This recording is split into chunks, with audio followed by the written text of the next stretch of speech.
सुप्रभात। गणित की इस कक्षा में आपका फिर से स्वागत है। हम लोग परिमेय संख्याओं की जानकारी हासिल कर रहे हैं और अभी तक हम लोगों ने परिमेय संख्याएं क्या हैं, परिमेय संख्याएं धनात्मक और ऋणात्मक होती हैं, परिमेय संख्या को संख्या रेखा पर किस प्रकार हम निरूपित करते हैं, दो परिमेय संख्याओं के बीच कितनी परिमेय संख्याएं होती हैं, इन सब जानकारी हासिल की है। लेकिन क्या परिमेय संख्याओं की संक्रियाओं की जानकारी आपको है? अर्थात परिमेय संख्याओं का योग, व्यवकलन, गुणन और विभाजन आप किस प्रकार करेंगे, क्या आप जानते हैं? नहीं जानते हैं ना? तो आइए हम इन्हीं बातों पर चर्चा करते हैं और समझने का प्रयास करते हैं। तो सबसे पहले हम देखते हैं उन परिमेय संख्याओं के योग के बारे में जिनका हर एक समान होता है। जैसे उदाहरण के तौर पर मैंने लिया है 1/3 जोड़ 4/3। इनका योग आप कैसे करेंगे? इनके योग को संख्या रेखा पर भी समझने का प्रयास करते हैं।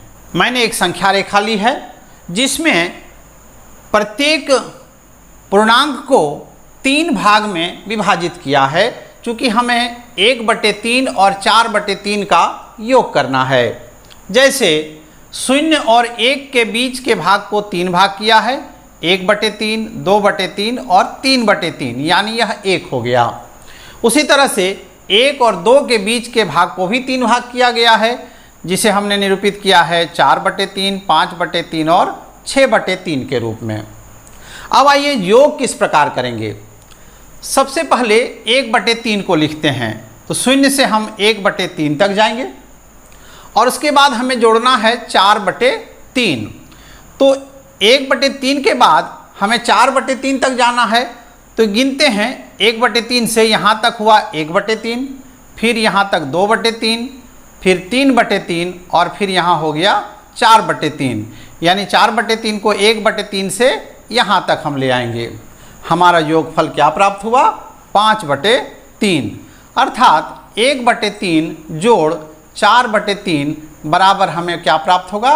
5/3, यानी 1 पूर्णांक 2/3। आप यहाँ भी देख सकते हैं, यहाँ 1 है, 1 पूर्णांक है और फिर 2 भाग है, यानी 2/3 है। अब आइए घटाव को करना सीखते हैं। व्यवकलन उदाहरण लिया है 1/3 घटाव 4/3। उसी तरह से संख्या रेखा को मैंने निरूपित किया है और 1/3 में 4/3 को घटाना है। तो सबसे पहले हम 1/3 तक जाएंगे। तो चूंकि घटाव करना है, तो जब पूर्णांक की जानकारी हम हासिल कर रहे थे तब हमने सीखा था कि जब घटाव करेंगे तो संख्या रेखा पर हम पीछे की ओर आएंगे।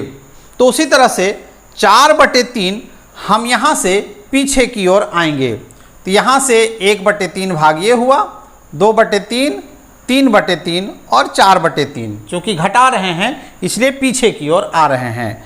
तो जब 4/3 को मैंने घटाया तो हमें क्या प्राप्त हो रहा है? -3/3, यानी -1। अर्थात 1/3 घटाव 4/3 बराबर हमें क्या प्राप्त होगा? -1। लेकिन यदि परिमेय संख्याओं का हर एक समान न हो तब हम किस प्रकार योग और घटाव करेंगे, आइए समझने का प्रयास करते हैं। पहले योग को देखते हैं। एक उदाहरण लिया है 7/24 जोड़ 17/36। यहाँ हम देख रहे हैं दोनों हर असमान है। तो जब हर असमान हो तो सबसे पहले इन दोनों हरों का लघुत्तम समापवर्तक हमें प्राप्त करना है। लघुत्तम समापवर्तक निकालने निश्चित रूप से आप जानते हैं। आइए 24 और 36 का लघुत्तम समापवर्तक यानी एलसीएम प्राप्त करते हैं। पहले 2 से भाग दिए, हमें 12 और 18 प्राप्त हुए।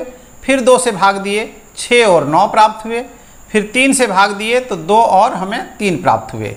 यानी लघुत्तम समापवर्तक क्या होगा? 2 × 2 × 2 × 3 × 3 हमें प्राप्त हुआ लघुत्तम समापवर्तक 72। इस 72 को हम 2 प्रकार से लिखेंगे, 24 × 3 और 36 × 2। ऐसा क्यों लिखे? क्योंकि हमें हर को बराबर करना है।